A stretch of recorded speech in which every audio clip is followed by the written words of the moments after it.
கர்த்தருடைய பரிசுத்த நாமத்துக்கு மகிமை உண்டாகட்டும். ஆண்டவரும் உலக இரட்சகருமாகிய இயேசு கிறிஸ்துவின் ஈடு இணையற்ற இன்ப நாமத்தில் உங்கள் யாவரையும் வாழ்த்துகிறேன், வரவேற்கிறேன். கர்த்தருக்குள்ளாக உங்களை ஆசீர்வதிக்கிறேன். கிறிஸ்துக்குள் பிரியமானவர்களே, இந்த நாளிலும் தியானத்திற்கு எடுத்துக்கொண்ட பரிசுத்த வேதாகமத்தினுடைய பகுதி 1 கொரிந்தியர் 4ஆம் அதிகாரம் 13ஆம் வசனம். 1 கொரிந்தியருக்கு எழுதின நிருபம் 4ஆம் அதிகாரம் 13ஆம் வசனம். தூசிக்கப்பட்டு வேண்டிக் கொள்ளுகிறோம். இந்நாள் வரைக்கும் உலகத்தின் குப்பையைப் போலவும் எல்லாரும் துடைத்து போடுகிற அழுக்கைப் போலவும் ஆனோம் அப்படின்னு பவுல் எழுதுறார். உலகத்தின் குப்பையைப் போலவும் இதான் இன்னைக்கு எடுத்துக்கிற ஒரு வார்த்தை. சிலர் நீ ஒன்றும் எங்களுக்கு முக்கியமான நபர் அல்ல என்று சொல்லாமல் சொல்வதை நான் உணர்ந்திருக்கிறேன். சிலர் உன் ஊழியத்தை நாங்கள் ஒன்றும் பெரிதாக நினைக்கவில்லை என்று சொல்லி காட்டுவதைப் போல நடந்து கொள்வதையும் நான் அறிவேன். இன்னும் சிலர் உன்னுடைய புத்தகங்களோ, நீ நடத்தும் கூட்டங்களோ எங்களுக்கு அவசியமானதாக நாங்கள் எண்ணவில்லை என்று மறைமுகமாக உரைப்பதை நான் புரிந்து கொள்வதுண்டு என்று ஒரு அருமையான ஒரு பக்தன் விதமாக வருத்தத்தோடு எழுதுகிறார். அந்த பக்தனுடைய மன அளவுல பாதிக்கப்பட்ட நிலைமைகள், சூழ்நிலைகள் ஒரு வித்தியாசம்.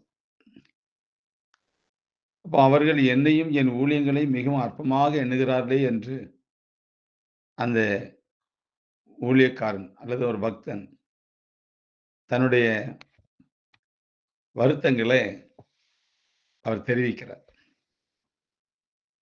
ஏன்னா உலகம் அவரை பார்க்கும்போது ஒரு வித்தியாசமா பார்க்குது. ஏனென்றால் அவர் திரும்பவும் சொல்றார், என்னை அழைத்த ஆண்டவருக்கு நான் முக்கியமாய் இருப்பதை என்னுடைய ஆவியில் நான் உணர்கிறேன். அவர் எனக்கு கொடுத்த ஊழியங்களை அவர் முக்கியமானதாக எண்ணுவதை எனக்குள் நான் அறிய முடிகிறது.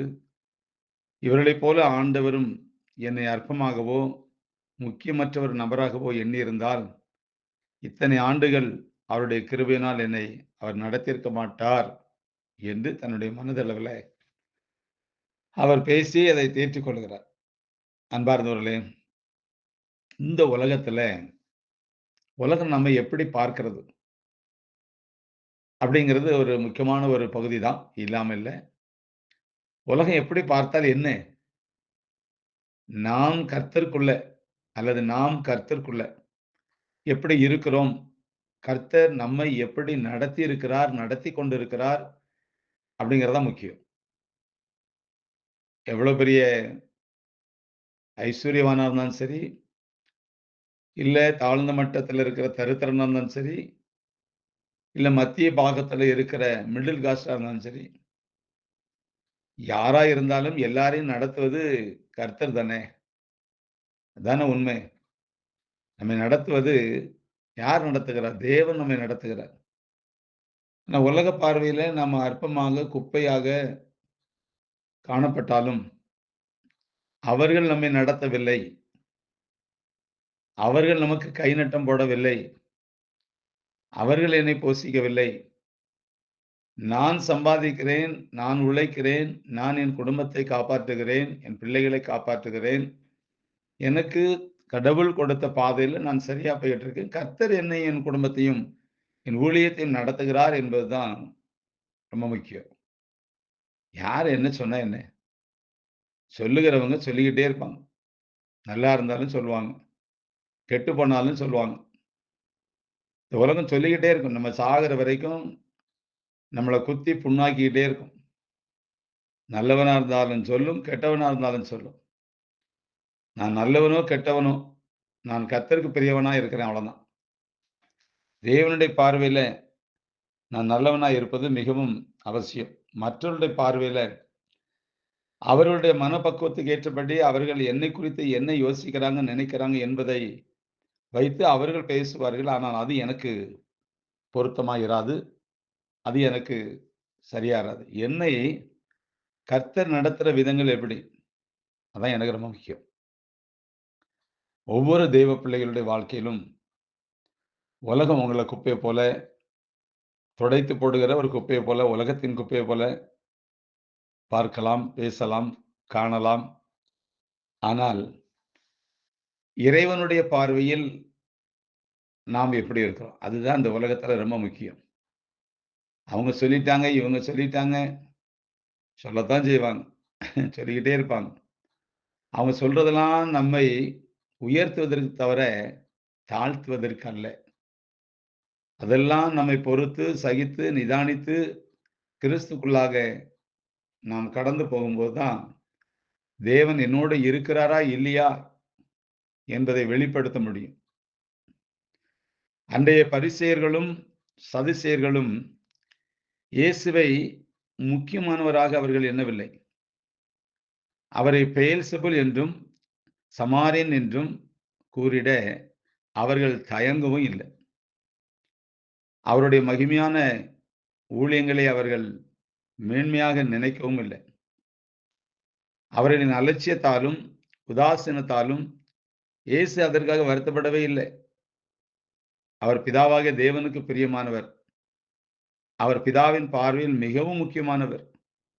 அவருடைய போதனைகளும், உபதேசங்களும் மனவைராக்கியம் மிகுந்த அன்றைய யூதர்களின் அற்பமாக எண்ணப்பட்டன. அன்றைய யூதர்களுடைய எண்ணத்தின்படி அவர் அற்பமாக எண்ணப்பட்டார். ஆனால் உலகமெங்கிலும் இன்று வரை அவருடைய போதனைகள் மிகுந்த அவசியமானவையாகவே எண்ணப்படுகிறது. அதை தான் நாம் இன்னைக்கு கற்றுக்கொண்டு வாழ்கிறோம். அதான் உண்மை. அன்பார்ந்தவர்களே, மனிதர்கள் சில நேரம் நம்மை உயிரைப் போல மிகவும் முக்கியமாக எண்ணி போற்றுவார்கள். சில நேரம் அவசியமற்ற குப்பைகளாக எண்ணி நம்மை தூற்றுவார்கள். தூற்றுவர்கள் தூற்றட்டும், போற்றுகிறவர்கள் போற்றட்டும். ஆனால் நாம் தேவனுக்கு நாம் முக்கியமானவர்கள். அதான் ரொம்ப முக்கியம். அவர்கள் அவருடைய சுய லாபத்துக்காக போற்றுவார்கள். அதேபோல வெறுப்புணர்வு காண்பித்து தூற்றுவார்கள். அதனால தேவனுக்கு நாம் முக்கியமானவர்கள். தேவனுக்கு நாம் அவசியமானவர்கள். அவருடைய அன்பிலும், அவருடைய ஐக்கியத்திலும் நாம் வாழும்போது, அவர் நம்மை பார்த்து நம்முடைய ஆவியில் நீ எனக்கு பிரியமானவன் என்று அவர் சொல்லுவார். அவருக்கு நாம் பிரியமா இருந்தா போதும். இந்த உலகத்தை பிரியப்படுத்தவே முடியாது. ஐயா, குடும்ப வாழ்க்கையில ஒரு குடும்பமா அமைக்கப்பட்ட பின்பு, ஒரு மனைவியை திருப்திப்படுத்த முடியல, ஒரு கணவனை திருப்திப்படுத்த முடியல, பிள்ளைகள திருப்திப்படுத்த முடியல, வேலை செய்ற இடங்கள்ல இருக்கிற எஜமான்களுக்கு அதிகாரிகளை திருப்திப்படுத்த முடியல. இந்த உலகத்துல நாம யாரையும் திருப்திப்படுத்த முடியாது. ஆனால் எல்லாரும் நம்மளை அற்பமாக தான், குப்பையா தான் நினைப்பாங்க. நான் என் ஆண்டவரை திருப்திப்படுத்துகிறேனா, அவருக்கு முன்னாடி நான் குப்பை இல்ல, விலையேற பெற்ற முத்து. அவருக்கு முன்னாடி நான் விலையேற பெற்றவன். ஆமா, அவர் அப்படித்தான் சொல்றார். இஸ்ரவேலே, உனக்கு ஒப்பானவன் யார்? ரட்சிக்கப்பட்ட ஜனமே அப்படின்னு சொல்றாரு. ஒன்று மட்டும் நான் சொல்லுகிறேன் பிரியமானவர்களே. உண்மையாகவே மனம் திரும்பி ரட்சிக்கப்பட்டு, ஞானஸ்தானம் பெற்று, பரிசுத்தாவி பெற்று, பரிசுத்த ஆவியானுடைய கீழ்ப்படிதலோடு கூட நடந்து வருகிற எந்த தேவ பிள்ளைகளையும் யாரும் குப்பையாக எண்ணினால் எண்ணட்டும். அது கர்த்தருடைய பார்வையில விட்டு விடுவோம். ஆனால் நாம் குப்பையாக மாறிறக்கூடாது. அதான் ரொம்ப முக்கியம். அன்பார்ந்தவர்களே, மற்றவர்கள் நம்மளை எப்படின்னு சொல்லிட்டு போட்டும். அது காதுல வாங்காதங்க. நீங்களும் தேவனும், நீங்களும் உங்களை படைத்த கடவுளும் இந்த இடத்த சரியா வைத்துக் கொள்ளுங்கள். மற்றதெல்லாம் சரியாகும். நல்லதை செய்வது நீ நல்லவனாய் இருப்பதை நிரூபிக்கும் ஒரு அடையாளம். நல்லதை செய்வது நீ நல்லவனாய் இருப்பதை நிரூபிக்கும் ஒரு அடையாளம். நன்றியற்றவர்களை எண்ணி அதை இழந்து விடாதேன்னு சொல்லி ஒரு பக்தன் சொல்றார்.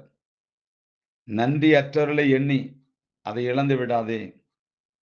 அன்பார்ந்தவர்களே, என்னுடைய வாழ்க்கையிலும் என்னுடைய அநேக இன்று வரைக்கும் அப்படிதான் சொல்ல முடியும். நன்மையை செய்து நம்மளை தூசிப்பார். சொல்லுவாங்க, என் பிள்ளைகள்லாம் சொல்லுவாங்க.